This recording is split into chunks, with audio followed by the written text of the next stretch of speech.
সকাল সকাল ঘুম থেকে উঠে এদিক ওদিক মুচড়াতে লাগলাম। তো বেশি মুচড়ামুচি না করে বাসা থেকে বেরিয়ে গেলাম। তো ঘুম থেকে উঠে ভাবতেছি আজকের দিনটা কি করা যায়। আজকের দিনটা তো স্কুল বন্ধ, তাই কি করা যায় ভাবছি।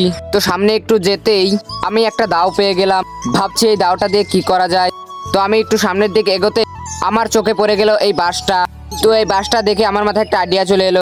তো আমি ভাবছি একটা কোয়েল পাখির খামার দিব। যেই ভাবা সেই কাজ। তো যেহেতু কোয়েল পাখির খামার দেবো, অবশ্যই বাঁশ প্রয়োজন। তো আমি বাঁশ কাটতে চলে এলাম বাঁশ বাগানে। তো আমার এই বাঁশটা খুব পছন্দ হয়েছে। তো এটা আমার কোয়েল পাখির খামার দেওয়ার জন্য এই বাঁশটা খুবই প্রয়োজন। বাঁশটা খুবই শক্ত ছিল, তাই আমি হাঁপিয়ে গেলাম। তাই আমি দাওটা দিয়ে আমার ছোট ভাইকে বললাম তুই কাট। তারপর ছোট ভাই বাঁশ কাটতে লাগলো। আপনারা দেখতেই পাচ্ছেন কতটা কষ্ট করে বাঁশটা কাটতেছি। এই বাঁশটা কাটতে আমার অনেক কষ্ট হইতেছে। ফাইনালি অনেক কষ্ট করার পর বাঁশটা কাটতে পারলাম। তো বাঁশটা কাটাচ্ছে শুলা অনেক কষ্টকর। তো ফাইনালি বাঁশটা কাটার পর এখন বাসায় নিয়ে যাবো এই বাঁশগুলা। বাঁশটা অনেক ভার ছিল, তাই বাসায় নিতে আমার অনেক কষ্ট হতেছিল। তো ফাইনালি আমি বাঁশটা বাসায় নিয়ে আসলাম। তো গাইজ, আজকের ভিডিওটা এই পর্যন্তই। সবাই চ্যানেলটা সাবস্ক্রাইব করে দিবেন। ধন্যবাদ।